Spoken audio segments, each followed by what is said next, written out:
नारी तू नारायणी है, शक्ति का रूप है तू, तेरी सब में समाहित है, जगत की पूरी शक्ति है तू।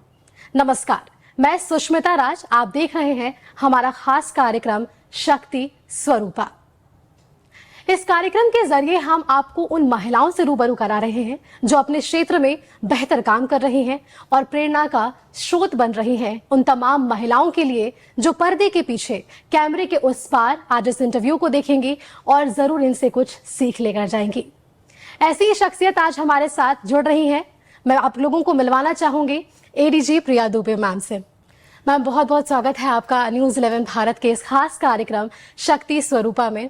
जैसा कि आप मैम जान रही है, शक्ति स्वरूपा हमने इस कार्यक्रम का नाम ये इसलिए दिया क्योंकि हम अपने लोगों को झारखंड से जुड़ी ऐसी महिलाओं से रूबरू करा रहे हैं जो हर क्षेत्र में काम कर रही हैं। आपने बहुत लंबा समय इस क्षेत्र में दिया है, आपको बहुत सारी परेशानियां मिली होंगी, बहुत सारी सीख भी मिली होंगी। क्या कुछ एक मतलब मैसेज हमारे दर्शकों के लिए आप देना चाहेंगी मैम? दुर्गा पूजा के अवसर पर तो मैं यही मैसेज देना चाहूंगी कि एक नारी में बहुत शक्ति होती है जी। वो मल्टी फेसेटेड होती है, मल्टी टैलेंटेड होती है और खाली अपनी शक्ति को पहचानने की जरूरत है, एक गोल सेट करने की जरूरत है और उस गोल पे आगे एक ऑर्गेनाइज्ड प्रोग्राम के तहत काम करने की जरूरत है जी। हर महिला को अपनी पर्सनल लाइफ, करियर की लाइफ और अपनी वेल बीइंग की लाइफ में एक बैलेंस की आवश्यकता होती है जी। तो हर महिला को मैं यही संदेश दूंगी कि इन तीनों फेसेट्स ऑफ लाइफ के, इन तीनों पार्ट्स ऑफ लाइफ, जिसमें आपकी अपनी पर्सनल लाइफ हो, रिलेशनशिप्स हो, हैप्पीनेस हो, आपकी करियर की लाइफ हो, आपकी इकोनॉमिक इंडिपेंडेंस हो जी। और तीसरी लाइफ आपकी अपनी I mean personal realisation of your goals and personal satisfaction, personal wellbeing, इन चीजों की और हेल्थ, इन चीजों के सारों के साथ एक तालमेल बिठाते हुए एक प्रॉपर प्रोग्राम अपनी लाइफ का चॉकआउट करना चाहिए और इन सारे फैसेट्स को अपनी लाइफ में समावित करते हुए और सभी चीज़ों को बराबर तरजीह देनी चाहिए, सभी चीज़ों पे प्रॉपर हार्ड वर्क करके सभी चीज़ों के साथ प्रॉपर बैलेंस मेंटेन करना चाहिए। बैलेंस मेंटेनेंस, बहुत अच्छी बात मैम ने कही है कि बैलेंस मेंटेन करना बहुत जरूरत है क्योंकि बहुत सारे ऐसे फील्ड होते हैं मैम जिसमें लोग सोचते हैं कि इस फील्ड को कैसे चुना जाए या फिर आगे इसमें कैसे बढ़ा जाए। आज आप हमारे साथ जुड़ी है, एक बेहतरीन मौका है हमारे लिए। जो भी महिलाएं जो आज आपको सुन रही हैं, अगर कुछ इस क्षेत्र में आगे बढ़ना चाह रही हो, उनको क्या मैसेज देना चाहेंगे कि किस सीढ़ी का आप उपयोग कीजिए और उस सीढ़ी के साथ आप आगे बढ़िए? कोई सीढ़ी ही नहीं है सिवाय हार्ड वर्क के। Hard work, this is the only one and only one ladder which every person, what to talk of a man or what to talk of a woman, must take care of in life. There is no other example of a living except a hard working life. No other example of a good living except hard working life. दृढ़ संकल्पित होना भी बहुत जरूरी है। आप बस सोच लीजिए मन में कि आपको ये चीजें करनी है, आप कर सकते हैं उस क्षेत्र में।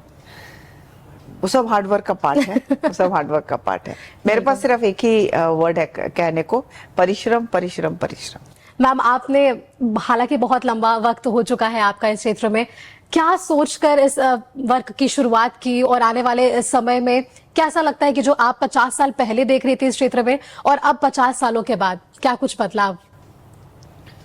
देखिए, बदलाव अगर आप हमारी पुलिसिंग के सेंस में कहें तो बदलाव आया है जी। बदलाव इस सेंस में आया है कि हम लोग एक तरफ जहां पुलिस बहुत टेक्नोलॉजी ओरिएंटेड होती जा रही है और बहुत सारे टेक्नोलॉजी के इस्तेमाल से हम लोग जहां क्रिमिनल्स की ट्रैकिंग, क्राइम की ट्रैकिंग करने में हमको सुविधा होती है, वहां दूसरी और टेक्नोलॉजी ओरिएंटेड क्राइम्स भी बहुत बढ़ते जा रहे हैं। उदाहरण के लिए साइबर क्राइम, तो यह एक चुनौती बनती जा रही है। आज के युग में वह पुलिस पदाधिकारी जो टेक्नोलॉजी से अवेयर नहीं है वो कहीं ना कहीं पिछड़ जाएगा। दूसरी चीज कि महिलाओं के विरुद्ध भी अपराध के प्रति संवेदनशीलता भी बहुत बढ़ती चली जा रही है। आईपीसी और सीआरपीसी को भी बीएनएस और बीएनएसएस से रिप्लेस कर दिया गया है। इसके बाद भी विशेष चुनौतियां आई हैं। न्यू लॉज को एनफोर्स करने के लिए भी स्ट्रक्चरल और इंफ्रास्ट्रक्चरल आवश्यकताएं हैं और इसके अलावा ट्रेनिंग और मानसिकता की आवश्यकता है। तो इस प्रकार जो बदलाव है वो ये हम लोग एक बहुत ही बड़े बदलाव के एक स्टेप पे हैं।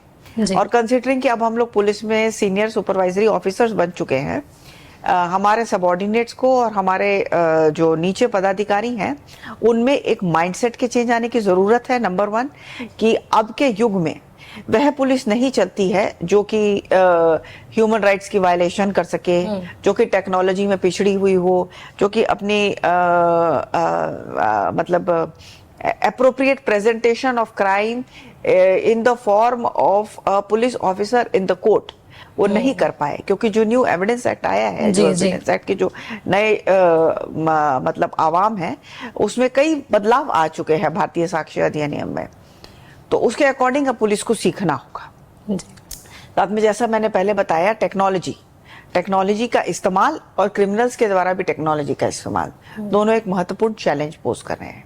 तीसरा क्षेत्र है बदलाव इन द सोशल एरिया। बिल्कुल। तो सोसाइटी हमारी बदल रही है। अब जहां और जब हम लोगों ने करियर शुरू किया था तो बच्चों के प्रति क्राइम, महिलाओं के प्रति क्राइम में वैसी संवेदनशीलता नहीं थी। अब वह संवेदनशीलता आज देखने को मिल रही है, देखने को आ रही है।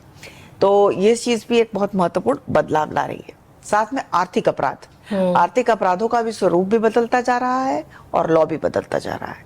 तो इन सारी क्षेत्रों में अब एक पुलिस ऑफिसर को, चाहे वह महिला हो या पुरुष हो, उनको नए युग की पुलिसिंग सीखनी होगी और अपने आप को ढालना होगा। बिल्कुल, बहुत ही सुंदर तरीके से मैम ने समझाया है कि अब कितना कुछ बदला है और क्या कुछ बदलाव की जरूरत है, ये भी मैम से जानेंगे। मैम, इतने लंबे वक्त आपने इस क्षेत्र में दिया है, आप बहुत कुछ सीख रही होंगे, आपने बहुत कुछ सीख लिया होगा अब तक।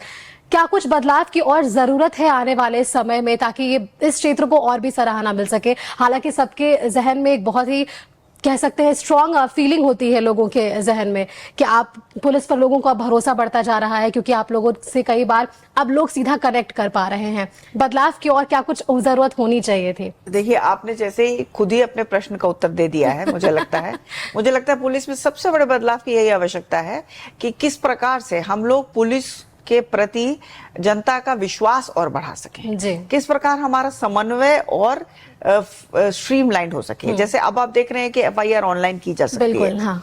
लेकिन क्या ये एफआईआर ऑनलाइन करके एक नागरिक को पर्याप्त सुविधा मिल सकती है कि वह एफआईआर दर्ज होगी, फिर उसमें इन्वेस्टिगेशन पे पूरा ध्यान दिया जाएगा? यह क्या एक नागरिक को पुलिस पर भरोसा है? जी।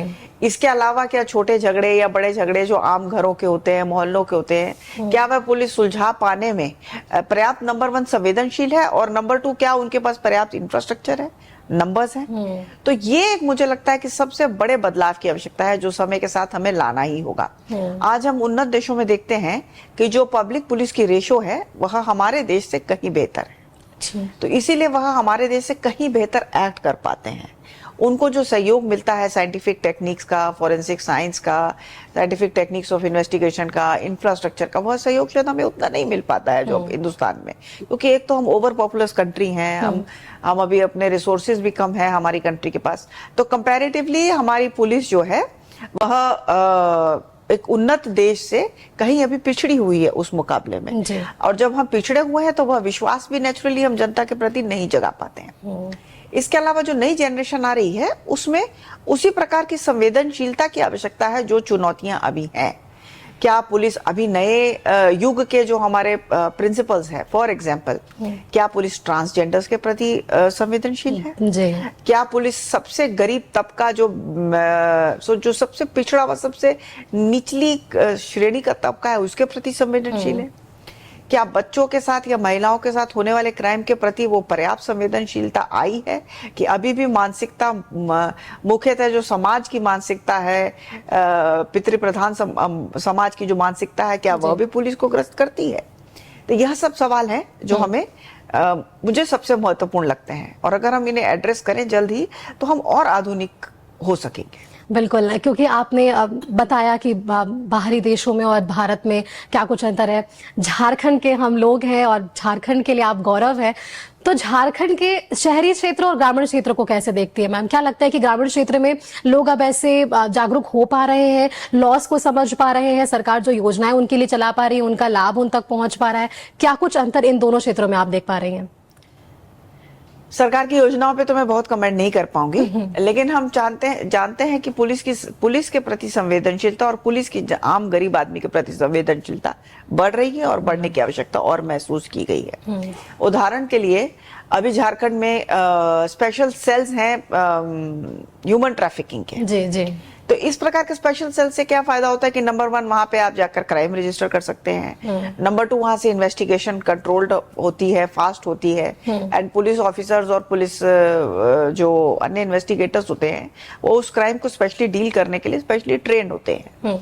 प्लस उनके पास सारे पुराने रिकॉर्ड्स होते हैं, तो इससे क्राइम का उद्भेदन करना आसान होता है। तो इस प्रकार से हम लोग चाहते हैं कि हम लोग झारखंड के ग्रामीण क्षेत्र की जो मुख्यतः आवश्यकताएं हैं उनको हम लोग एड्रेस कर सकें।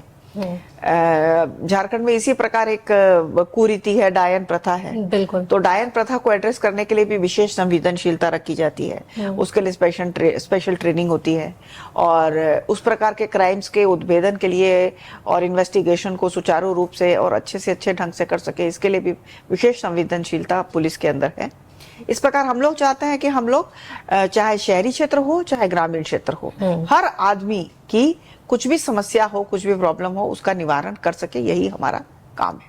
बिल्कुल। और चलिए, हमने काम से जुड़े तो बहुत सारे सवाल पूछ लिए, अब थोड़ा हम लोग इनके पारिवारिक संबंध से भी कुछ सवाल पूछेंगे। लेकिन अब तक हमने जो मैम से बातचीत की, इससे हमने ये समझा है कि आप अगर कठिन परिश्रम कर रहे हैं, आप किसी क्षेत्र में जाने के लिए आप परिश्रम लगातार कर रहे हैं, तो सफलता आपको जरूर मिलेगी। फिलहाल यहाँ पर रुकते एक छोटे से ब्रेक के लिए, ब्रेक के उस पार आपको सीधे लिए चलेंगे कुछ और मैम से जुड़ी रोचक कहानियों के साथ।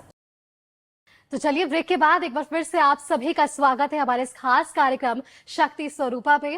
ब्रेक के पहले हमने मैम से बहुत सारे सवाल पूछे थे, इनके काम से जुड़े हुए सवाल, लेकिन जिस कारण आज हम इनसे बातचीत कर रहे हैं उस कारण को हमने स्पष्ट कर दिया है कि क्या कुछ इनका सफर रहा, कितना इन्होंने परिश्रम कर इस सफल में आज वे आगे बढ़ी और कई लोगों के लिए प्रेरणा बनी है। मैम, बहुत सारे सवाल हैं, लेकिन सवालों का जवाब जिस तरीके से आप दे रही हैं, एक सवाल इसमें एक और मैं आपसे जुड़ना चाहूंगी, क्योंकि हर सवालों के साथ एक जवाब ये भी जुड़ा होता है कि आप जब काम पे निकलती होंगी, घर बहुत कुछ छोड़कर जाती होंगी, काम और घर कैसे संभाल ले रही हैं? देखिए, मैं हमेशा कहती हूँ एक औरत के काम पे निकलने की अपॉर्चुनिटी कॉस्ट बहुत ज्यादा होती है। जब एक औरत घर से बाहर निकलती है तो घर परिवार उसके बदले बहुत कुछ लूज करता है, उन्हें बहुत कुछ कंपनसेट करना पड़ता है। इसलिए मैं दो चीजें कहूंगी कि एक तरफ तो यह बहुत जरूरी है कि हर औरत फाइनेंशियली इंडिपेंडेंट हो और वो अपने पैरों पर खड़ी हो और वो अपनी पर्सनैलिटी को और अपनी स्ट्रेंथ को रियलाइज कर पाए। दूसरी तरफ यह भी बहुत आवश्यक है कि चूंकि एक औरत घर की धुरी होती है, उसके चारों तरफ घर घूमता है, बच्चे घूमते हैं, बच्चों का फ्यूचर घूमता है, तो दूसरी तरफ यह भी बहुत जरूरी है कि वह इस ओर भी एक प्रॉपर बैलेंस बना पाए। यदि यह बैलेंस नहीं बन पाता है तो जिंदगी में कुछ ना कुछ छूट जाता है। इसके साथ साथ तीसरी चीज सबसे जरूरी है इस सारे काम के बीच में, इन दोनों बैलेंसेस के बीच में, कि एक औरत अपनी भी वेलबींग का ख्याल रख पाए, अपना हेल्थ, अपनी हैप्पीनेस और अपनी स्पिरिचुअलिटी, अपनी सेल्फ कॉन्शियसनेस मेंटेन कर पाए। तो इन तीनों चीजों का बैलेंस मेंटेन करते हुए हम चाहते हैं कि हम अपनी लाइफ को आगे बढ़ा सके। मेरी 2 बेटियां हैं जो अब बड़ी हो चुकी हैं, तो दोनों को ब्रिंग अप करने में मैंने अपने जीवन के पिछले 25-26 साल दिए हैं और प्रयास किया है कि मैं उनको अच्छे से ब्रिंग अप कर सकूं, उनकी पेरेंटिंग अच्छी कर सकूं। अगर आप पेरेंटिंग की बात करें तो मेरे पास एक ही आंसर रहता है हर चीज का। I think best parenting can only be done through a best example. आप अपने बच्चों के लिए पहले बेस्ट एग्जाम्पल बनेंगे, तभी बच्चे आपकी अपेक्षाओं को पूरा करेंगे। ऐसा नहीं हो सकता है कि आप टीवी देखें और आपका बच्चा पढ़ाई करे। ऐसा नहीं हो सकता है कि आप सुबह 10 बजे तक सोएं और आपका बच्चा सुबह उठ करके फिटनेस के लिए जाए। इसी से जुड़ा एक सवाल आपसे लेना चाहूंगी, क्योंकि आपने कहा आपकी 2 बेटियां हैं, बड़ी हो चुकी है। घर में कभी ऐसे चाय के टेबल पे बात करते हुए कि हाँ मम्मा, इस चीज में मैंने प्राउड किया कि that you are my mother, तो ऐसा कोई बताइए इंसिडेंट हमारे दर्शकों को कि आपने कभी ऐसे घर में बातचीत की होगी, आपको लगा होगा कि मेरी बच्चियों ने मुझ पे प्राउड किया? अरे आप तो समझ नहीं पा रही हैं, घर की मुर्गी दार बराबर होती है। तो अच्छा। मेरी बेटियां तो ऐसा नहीं प्राउड प्राउड फील करती हैं, बल्कि वो बोलती हैं कि आप कभी मेरे कॉलेज मत आना, कभी मेरे स्कूल मत आना, किसी को नहीं पता चलना चाहिए आप आईजी हो एडीजी हो, आप दूर रहना मेरी लाइफ से एकदम, किसी को नहीं लगे कि मेरा कोई स्पेशल प्रिविलेज है। हाँ। क्योंकि बच्चों को ये लगता है, touchwood my daughters are good at study, so बच्चों को ये लगता है कि कहीं किसी को भी ये मत लगे हाँ। कि इन्होंने अपनी मम्मी की प्रिविलेज से कुछ प्राप्त बिल्कुल, किया है, हाँ। क्योंकि उन्होंने अपनी मेहनत से ही प्राप्त किया है। जी। तो इसलिए मैं तो बिल्कुल अपने घर की मुर्गी दाल बराबर हूँ। और मैं एकदम मतलब रिडंडेंट एंड उस जमाने की मानी जाती हूँ जिसमें कि मोबाइल नहीं होता था आपके जमाने में, आप लोग कैसे फंक्शन करते थे। सो हाँ। मेरा तो आई हैव नो ऐसा। Value as a ADG, and that is what I think it should be, because after all a mother should always be a mother. I am not expected I mean to be appreciated at home as a ADG, but as a mother. इसी से एक सवाल मेरा भी था, जब आपसे मैं इंटरव्यू करने आ रही थी, मैंने सुना आप बहुत स्ट्रिक्ट है, तो ऐसा एक आपका परसेप्शन है, एक रुतबा है आपका, तो इसको मेंटेन करना भी बहुत जरूरी होता है कि आप स्ट्रिक्ट रहो। आप जिस क्षेत्र में हो आपको स्ट्रिक्ट रहने की जरूरत है। एक तरफ आप स्ट्रिक्ट हो जाती है, फिर वो कैसे तुरंत में वो बदलाव घर आने के बाद, आप वहां भी स्ट्रिक्ट है या फिर वहां बच्चों के साथ थोड़ा आप भी बचपना? जैसे मैंने कहा कि मैं प्रयास करती हूँ कि बच्चों की नीड्स और अपेक्षाओं को हमेशा पूरा कर सकूं, प्लस उनके लाइफ के जो मेजर चैलेंजेस हैं उसमें उनके साथ पार्टिसिपेट कर सकूं। जी जी। ये मेरा प्रयास रहा है as a good parent. I don't know मैं कितना सक्सेसफुल रही हूँ या कितना नहीं सक्सेसफुल रही हूँ। जैसे उनके मेजर चैलेंजेस है कि अगर उनके हेल्थ के कुछ चैलेंजेस हैं, या उनके आजकल लड़कियां जो ग्रो अप हो रही हैं तो उसके साथ बहुत सारी हेल्थ की समस्याएं लड़कियों को हो जाती हैं, साधारण है आजकल लड़कियों, सभी जी लड़कियों जी। के लिए, कि कभी ओबेसिटी की समस्या, पीसीओडी की समस्या आजकल नई लड़कियों के लिए बहुत साधारण है ये सब चीजें। जी। अच्छा, इसके अलावा आजकल की बच्चियों को स्ट्रेस, या बच्चों को भी स्ट्रेस हाँ। बहुत है, कॉमन हो चुके हैं सुसाइड्स आजकल बच्चों में, जो बहुत ही दुखद है।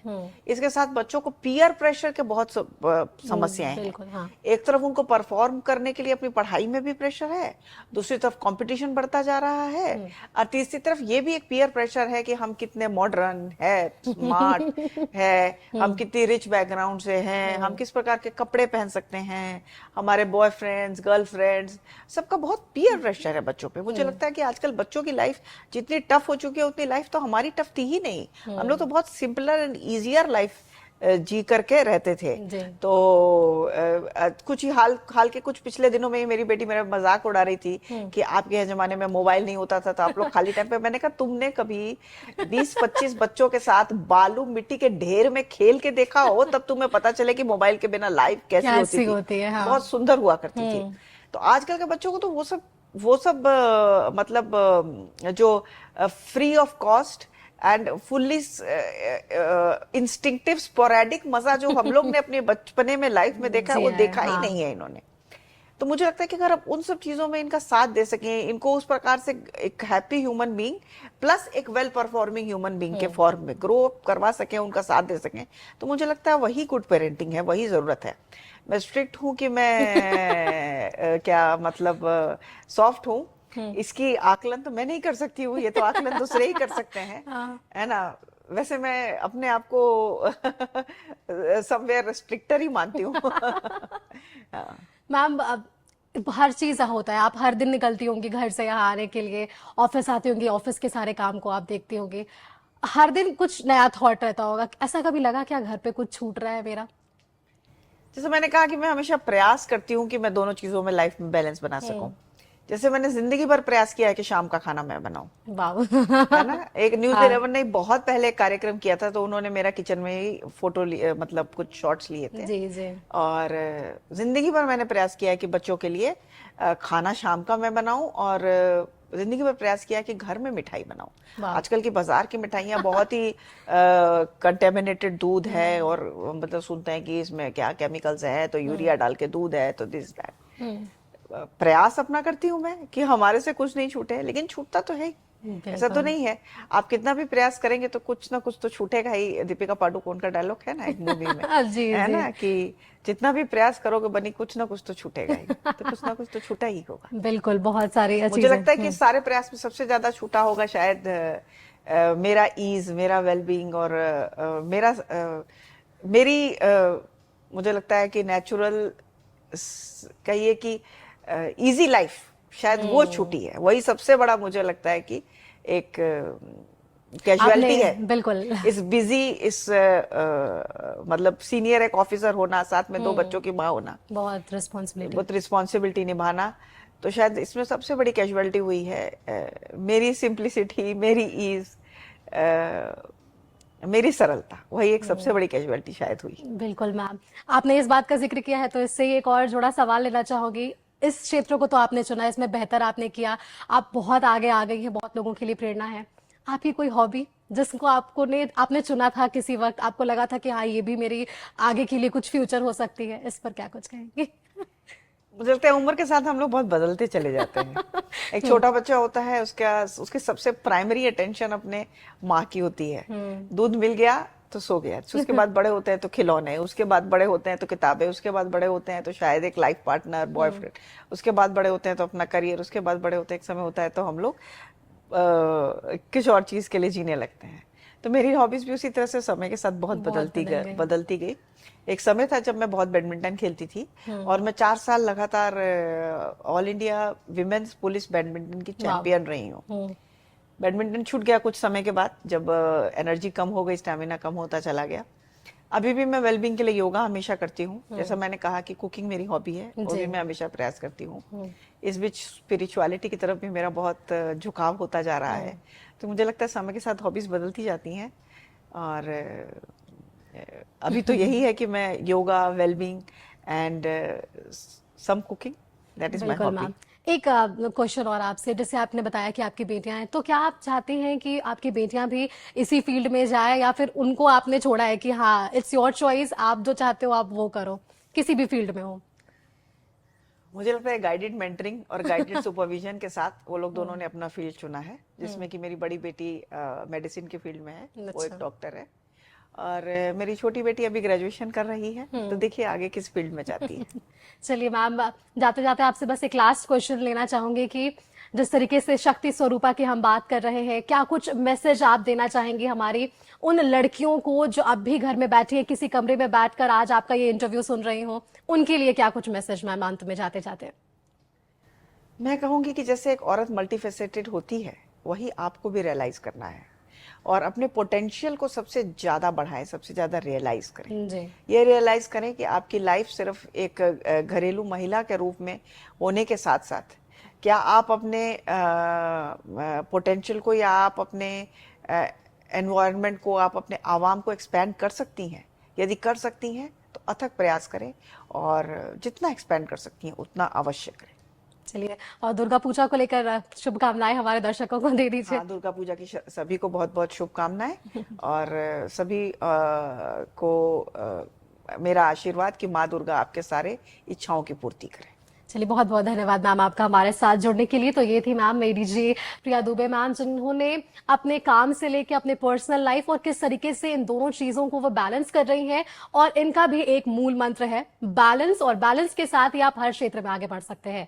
हमारे इस खास कार्यक्रम शक्ति स्वरूपा के जरिए लगातार हम आपको महिलाओं से रूबरू करा रहे हैं, उन महिलाओं से जो अपने क्षेत्र में आगे बढ़ रही हैं और आज कई महिलाओं के लिए प्रेरणा स्रोत बनी हुई हैं। कैमरामैन कौशल के साथ मैं सुष्मिता राज, न्यूज़ 11 भारत, रांची।